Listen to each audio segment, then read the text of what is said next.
আসসালামু আলাইকুম দর্শক, আজকে আপনাদের সাথে আমি একটা ভিডিও শেয়ার করছি যা আমাদের সবার জানা দরকার। নবীর মৃত্যুর ব্যাপারে আমাদের সমাজে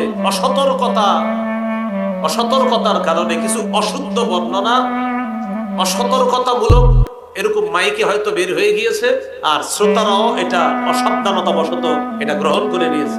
বাকি এটা আমি কাউকে দোষারোপ করি না। হয়তো কোনো বইয়ের মধ্যে এরকম ঘটনাটা লেখা ছিল, ওই লেখাটা পড়ার পর হয়তো কোনো আলোচক মাইকের সামনে বসে এটা বলে ফেলেছে, আর আপনারাও এটা গ্রহণ করেছেন, কিন্তু টোটাল বিষয়টা অশুদ্ধ। এরকম একটা অশুদ্ধ বর্ণনা আপনারা মুখস্থ আছে আমি জানি, একটু বলি, বলার পর আপনাদের মনে আসবে হ্যাঁ হ্যাঁ হুজুর এটা শুনছি তো। যেমন নবীজির ইন্তেকালের সময় মালাকুল মাউত আইসা নবীর কাছে অনুমতি চেয়েছে, এরকম কথা শুনছেন না? নবীজির ইন্তেকালের সময় যখন হয়ে গেল, ইন্তেকালের সময় বিশ্ব নবীর প্রচন্ড পরিমাণে জ্বর।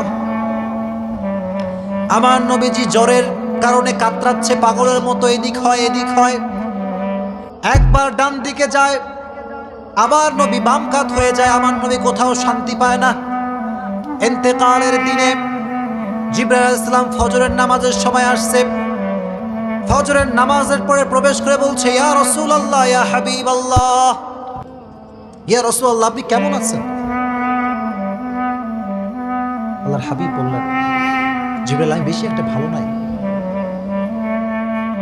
একটা ভালো নাই, কারণ আমার পুরো শরীরটা জ্বরে, আমি পাগল হয়ে যাচ্ছি, আমি অজ্ঞান হয়ে যাব। জিবরাইল বললেন, ইয়া রাসূলুল্লাহ, আজকে একজন ফেরেশতা আসছে। এই ফেরেশতা কারো কাছে কখনো অনুমতি চায় না। এই ফেরেশতা আজকে আপনার কাছে আসার জন্য অনুমতি চায়। জিবরাইল বললেন, ইয়া রাসূলুল্লাহ, আজকে একজন ফেরেশতা আসছে। এই ফেরেশতা কারো কাছে কখনো অনুমতি চায় না। এই ফেরেশতা আজকে আপনার কাছে আসার জন্য অনুমতি চায়। সে কি আসতে পারে ইয়া রাসূলুল্লাহ? আচ্ছা, মালাকুল মাউত নবীজির কাছে এসে অনুমতি চেয়েছে, একজন গ্রাম্য ব্যক্তির রূপ ধারণ করে আসছে, আর এটা খুব সুন্দরভাবে আপনার বলা হয়, মাইকেও বলা হয়েছে। লম্বা হিস্টোরি, কিন্তু আমি পুরোটা বলতে পারবো না।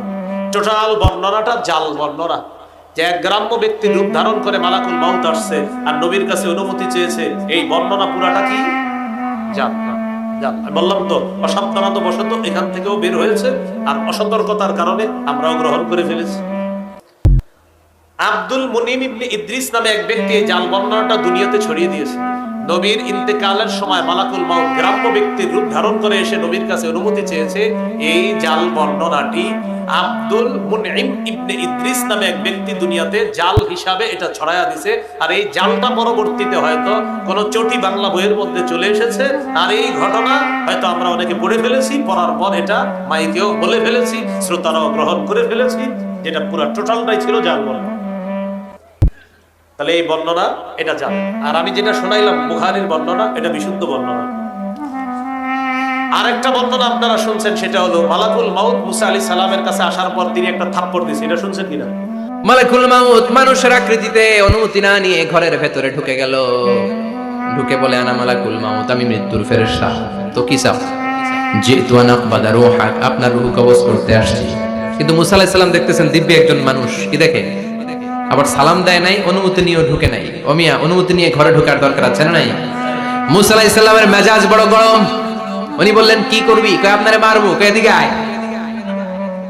মালাকুল মাউত মনে মনে ভাবে, এতদিন সব মানুষগুলো আমারে দেখলে দিত দৌড়, আজকে মনে হয় আমারে দিতে হবে দৌড়। এক পা আগায় দুই পা পেছায় সাহস করে সামনে গেলেন। আবার মুসা আলাইহিস সালাম দিলেন এরকম থাপ্পড়। ফাসাক্কাহু ফাফাকু আইনা, বুখারীর বর্ণনা, এক থাপ্পড়ে চোখ নাই। ঠিকই মালাকুল মাউত দৌড়, এক দৌড়ে আল্লাহর কাছে।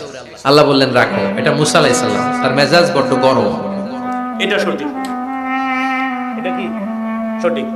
এটা বুখারীতে আছে, মালাকুল মাউত মুসা নবীর কাছে আসছে, মুসা নবী থাপ্পড় দিয়েছে, এটা সঠিক। এখন ঘটনা হলো কি জানেন? মুসা নবীর এই হিস্টোরি বলতে গিয়ে ওই নবী, আমাদের নবীর নামে আবার ওই গ্রাম্য ব্যক্তির রূপ ধারণ করছে, ওই বানানোটা বলে ফেলি। মুসা নবী মালাকুল মাউতকে থাপ্পড় দিছে, এটা বিশুদ্ধ। এটার সাথে আবার আমরা কি করি, ওইটাও বলে ফেলি যে আমাদের নবীর কাছেও মালাকুল মাউত আসছে, গ্রাম্য ব্যক্তির রূপ ধরছে, অনুমতি চাইলেন, এটা হলো জাল বর্ণনা। আর মুসা নবী যেটা থাপ্পড় দিছে, এটা বিশুদ্ধ বর্ণনা।